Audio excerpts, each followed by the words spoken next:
नमस्कार, स्वागत है आपका एबीपी गंगा पर। आप देख रहे हैं प्रदेश एट 360। आपके साथ मैं हूं लवी कुंबर। आइए खबरों के सफर का आगाज करेंगे बड़ी और अहम खबरों के साथ। तो उन्नाव कांड का पुलिस ने आखिरकार खुलासा कर दिया है। एक तरफा प्यार में दो लड़कों ने इन लड़कियों को कीटनाशक पिलाकर मौत के घाट उतार दिया। ऐसी बात आईजी रेंज लक्ष्मी की तरफ से की गई है। आईजी रेंज ने बताया कि आरोपियों का खेत लड़कियों के खेत से सटा हुआ है और मुख्य आरोपी अक्सर अपने खेत में आता था और तीनों लड़कियों में से एक से बातचीत भी करता था। आरोपी ने उस लड़की से प्यार का इजहार किया और उसका मोबाइल नंबर मांगा। हालांकि लड़की ने नंबर देने से इनकार कर दिया और उससे दूरी बनाने लगी। इससे नाराज होकर आरोपी ने लड़की से बदला लेने की साजिश रची।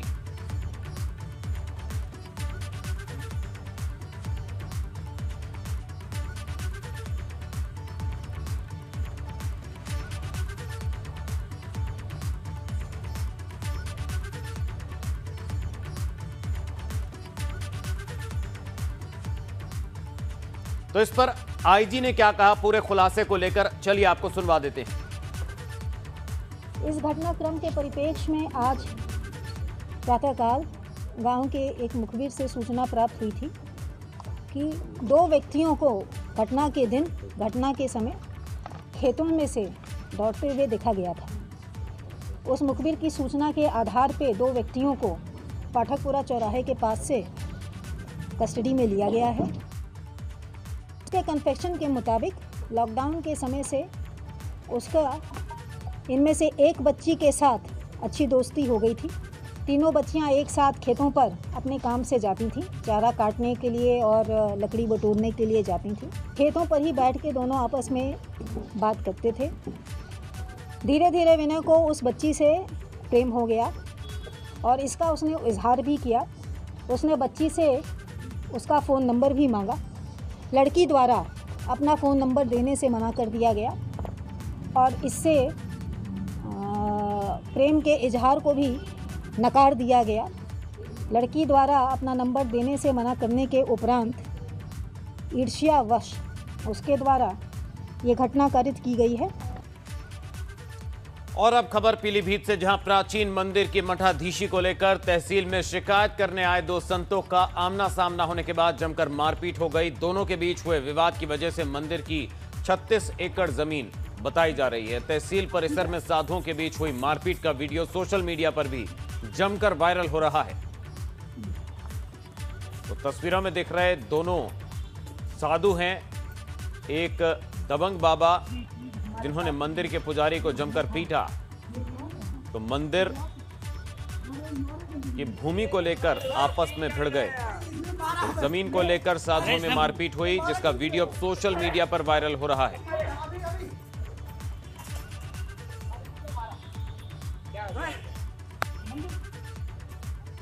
पूरा मामला जो है इंस्पेक्टर साहब आए, उनने यहाँ जांच की और हमने कहा यहाँ लिख के कागज़ पूरनपुर लेके आए।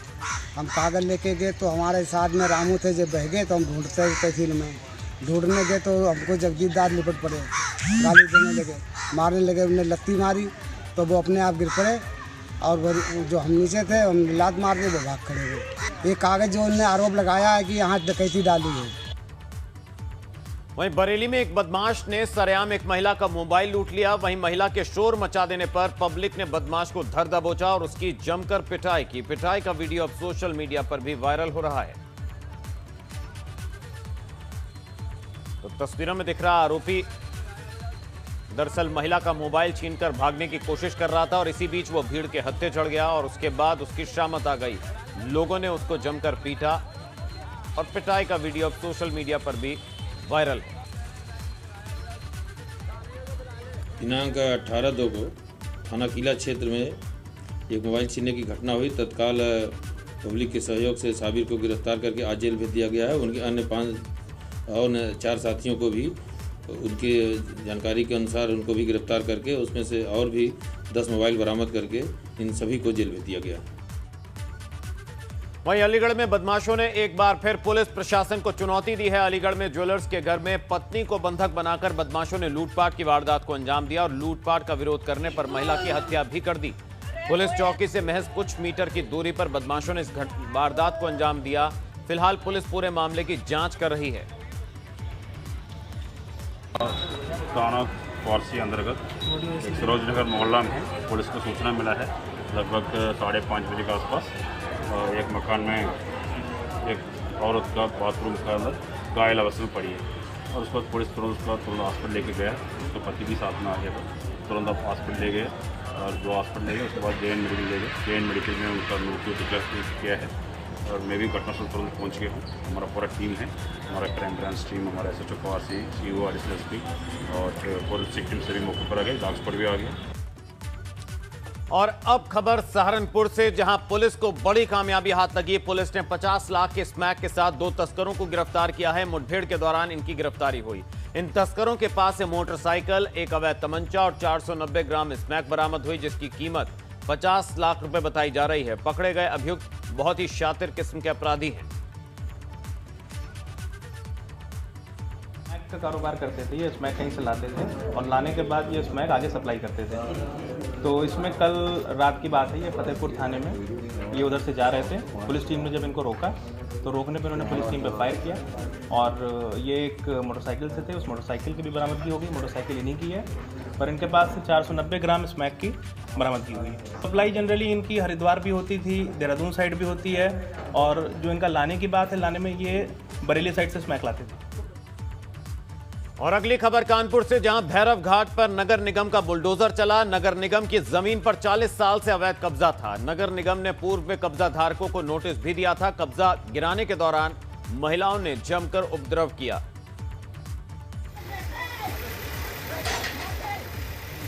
दो तस्वीरें, एक कार्रवाई और कार्रवाई को लेकर वहां महिलाओं ने किस तरह से उपद्रव किया। दरअसल 40 साल से यहां पर अवैध कब्जा था, जिसको हटाने के लिए आज बुलडोजर चला और इससे पहले नोटिस भी दिया गया था। बावजूद इसके वहां महिलाओं ने जमकर हंगामा किया। यूपी और उत्तराखंड के मुख्यमंत्री ने वर्चुअल माध्यम से यमकेश्वर, पौड़ी गढ़वाल, उत्तराखंड स्थित महायोगी गुरु गोरक्षनाथ राजकीय महाविद्यालय की डिजिटल लाइब्रेरी का उद्घाटन किया। इस दौरान सीएम योगी ने कहा कि डिजिटल लाइब्रेरी का शुभारंभ उत्तराखंड सरकार की विकास के प्रति दृष्टि और उसकी प्रतिबद्धताओं को दर्शाता है। सीएम योगी ने कहा कि कोरोना काल के दौरान शिक्षा के क्षेत्र में व्यापक परिवर्तन हुए हैं।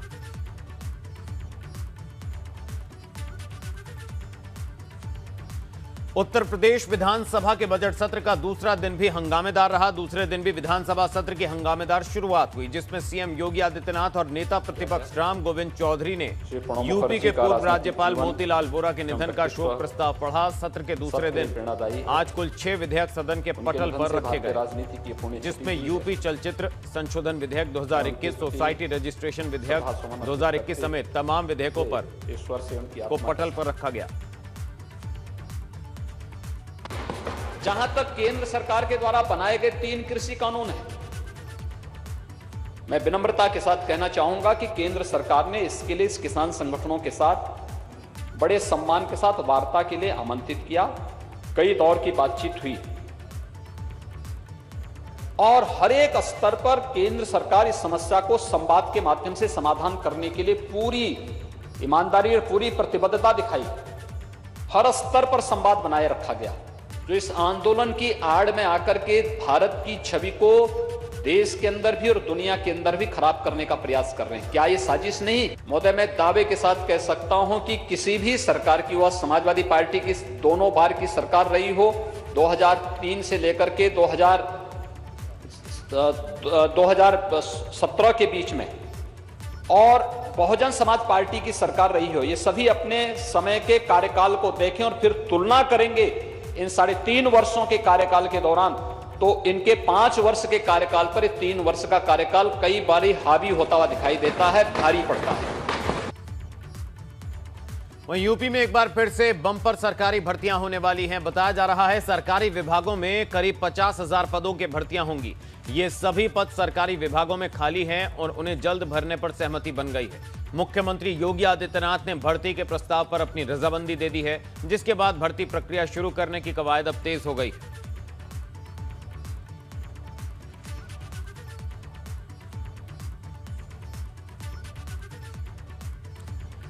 उधर उत्तर प्रदेश सरकार ने स्वीडन की फर्निशिंग कंपनी आइकिया के साथ एक बड़ा समझौता किया है, जिसके तहत स्वीडिश कंपनी यूपी की औद्योगिक राजधानी मानी जाने वाले नोएडा में 5,500 करोड़ रुपयों का निवेश करेगी।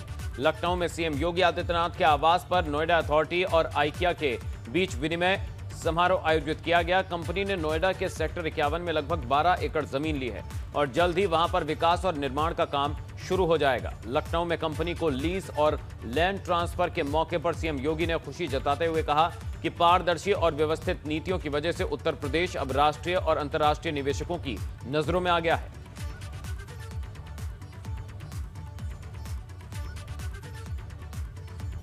आइकिया जन सामान्य के लिए इस क्षेत्र में न केवल shopping mall, hotel, office, retail outlet आदि के निर्माण की कार्रवाई एक समय सीमा के अंदर करेगा, बल्कि आने वाले समय में यहाँ प्रदेश के अन्य शहरों में भी निवेश की संभावनाओं को आगे बढ़ाने में भी अपना योगदान देगा। मैं एक बार फिर से आइकिया ग्रुप से जुड़े हुए सभी अधिकारियों को इस बात के लिए आश्वस्त करता हूं कि आपका जो निवेश है यह आइकिया के लिए एक सुनहरा अवसर होगा, क्योंकि यह निवेश ऐसे क्षेत्र में हो रहा है जहां पर पहले से ही हम एशिया के सबसे बड़े एयरपोर्ट जेवर इंटरनेशनल ग्रीनफील्ड एयरपोर्ट के निर्माण की कार्रवाई को आगे बढ़ा रहे हैं। हमारी एक नई फिल्म सिटी यमुना अथॉरिटी में प्रस्तावित है और भी तमाम प्रकार के निवेश उस क्षेत्र में तेजी के साथ आगे बढ़ रहे हैं। वहीं कांग्रेस महासचिव और उत्तर प्रदेश की प्रभारी प्रियंका गांधी अपने यूपी दौरे के तहत शनिवार को मुजफ्फरनगर जाने वाली हैं। कल प्रियंका गांधी मुजफ्फरनगर के बगरा गांव पहुंचेंगी, जहां वो कांग्रेस के किसान महापंचायत में शामिल होंगी। ये प्रियंका गांधी वाड्रा का फरवरी महीने में यूपी के अलग अलग हिस्सों में 5वां दौरा है। वैसे प्रियंका गांधी ने 10 फरवरी को सहारनपुर से किसान पंचायत का आगाज किया था। इसके दूसरे दिन प्रियंका प्रयागराज पहुंच गईं। हालांकि ये उनकी आध्यात्मिक यात्रा तक ही सीमित रही। फिर 15 फरवरी को प्रियंका ने बिजनौर में किसान महापंचायत की।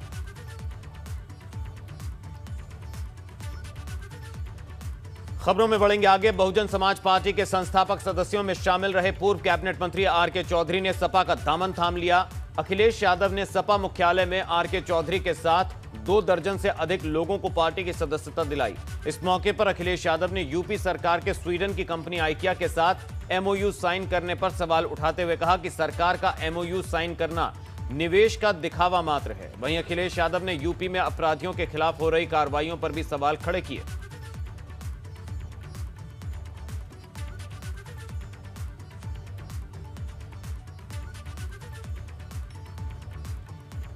समय जो सरकार जा रही हो वो कितना इन्वेस्टमेंट ले पाएगी, और फिर माहौल कैसे है? कोई भी किसी को ठोक दे रहा है। इस माहौल में क्या कोई आएगा इन्वेस्टमेंट करने? जिस प्रदेश में बेटियां सुरक्षित नहीं हो, मां सुरक्षित नहीं हो, हाथरस जैसी घटना हो गई हो, रात में बेटी को जला दिया हो,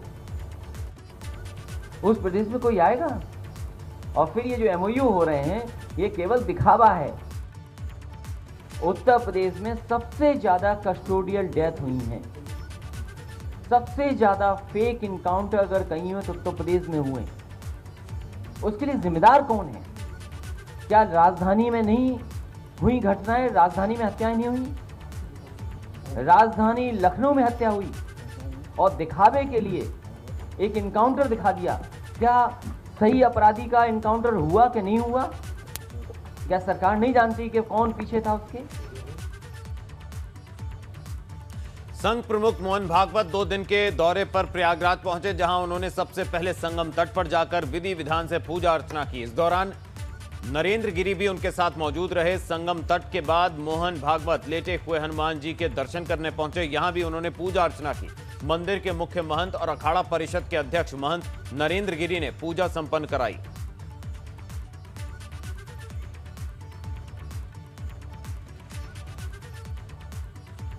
उत्तर प्रदेश कांग्रेस के प्रदेश सचिव सचिन चौधरी पर मुरादाबाद के थाना सिविल लाइंस में एक महिला ने धोखाधड़ी का केस दर्ज करवाया है। प्लॉट देने के नाम पर 3 लाख रुपए लेकर प्लॉट न देने के आरोप प्रदेश सचिव पर हैं। वहीं मुकदमा दर्ज होने के बाद कांग्रेस नेता सचिन चौधरी ने प्रेस कॉन्फ्रेंस कर सफाई दी कि वीना नाम की महिला ने जिस आराध्यम बिल्डर नाम की कंपनी का नाम उनके साथ जोड़कर मुकदमा दर्ज कराया है, वो उस कंपनी से वर्ष 2018 में ही इस्तीफा दे चुके हैं।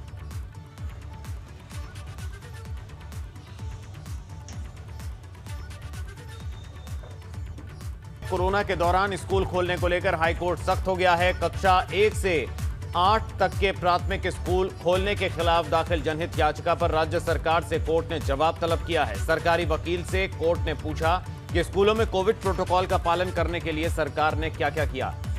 कोर्ट ने सरकार से 10 दिन में बताने को कहा कि अगर किसी स्कूल में प्रोटोकॉल का पालन ना किया गया हो तो उसके खिलाफ क्या कार्रवाई की जाएगी। कोर्ट ने इस मामले में सरकारी वकील को 10 दिन में निर्देश लेकर अपना पक्ष रखने के लिए कहा है।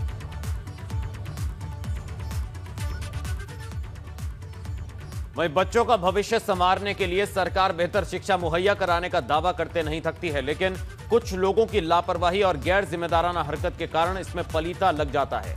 जालौन से आई ये तस्वीरें कई सवाल खड़े करती हैं। ये तस्वीरें तदौरा ब्लॉक स्थित बबीना खंड शिक्षा अधिकारी के दफ्तर की है, जहां प्राइमरी स्कूल के लिए भेजी गई तमाम किताबें कूड़े के ढेर की तरह जमीन पर पड़ी हुई हैं। ये बच्चों को बांटने के लिए 2020-21 सत्र की किताबें हैं। फिलहाल खबर मीडिया में आने के बाद बेसिक शिक्षा अधिकारी जांच की बात कह रहे हैं। आपके माध्यम से मुझे पता चला है तो मैंने खंड शिक्षा अधिकारी और डीसी ट्रेनिंग को भेज दिया है। BRC पर निरीक्षण करने के लिए क्या मैटर है, किताबें कैसी हैं, कि पुरानी है कि परिषद की कैसी किताबें हैं। तो मैंने खंड शिक्षा अधिकारी और डीसी ट्रेनिंग को भेज दिया। जैसे रिपोर्ट आएगी जो दोषी होगा उसके खिलाफ कार्रवाई की जाएगी। उधर मेरठ के मेहरौली स्थित यूपी योद्धा BK अकादमी में 47वीं सीनियर कबड्डी चैंपियनशिप खेली जा रही है। यह कबड्डी अकादमी अंतर्राष्ट्रीय सुविधाओं से लैस है। पेश एक रिपोर्ट।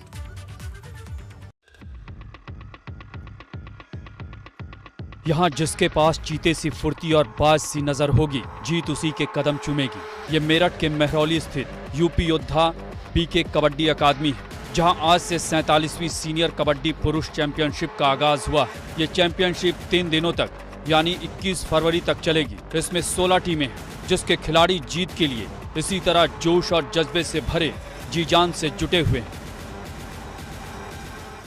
अभी मेरठ क्षेत्र में एकेडमी खुली है BK अकेडमी, काफ़ी मतलब अच्छा बेनिफिट मिला है। जो यहाँ के आसपास के जो गांव हैं उनको सुविधा एक जगह पर इतनी ज़्यादा सुविधा मिलना, जिम है और मैट है, लाइट है, डे नाइट प्रैक्टिस कर सकते हैं, मिट्टी का ग्राउंड भी है। काफ़ी अच्छी जो एक प्लेयर को फैसिलिटी चाहिए वो सब इस अकेडमी में है। इस अकादमी में अंतर्राष्ट्रीय स्तर की सभी सुविधाएं उपलब्ध हैं। यहाँ तमाम राज्यों के 120 खिलाड़ी कबड्डी की ट्रेनिंग लेते रहे, जो शुरुआत से मैट पर खेलने के आदी हो चुके हैं।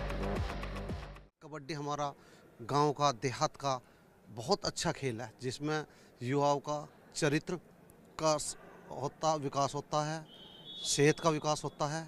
कि हम चाहते हैं वर्ल्ड लेवल की अगर आप कर सको हम मदद कर सकते हैं, लेकिन एकेडमी वर्ल्ड लेवल की चाहिए।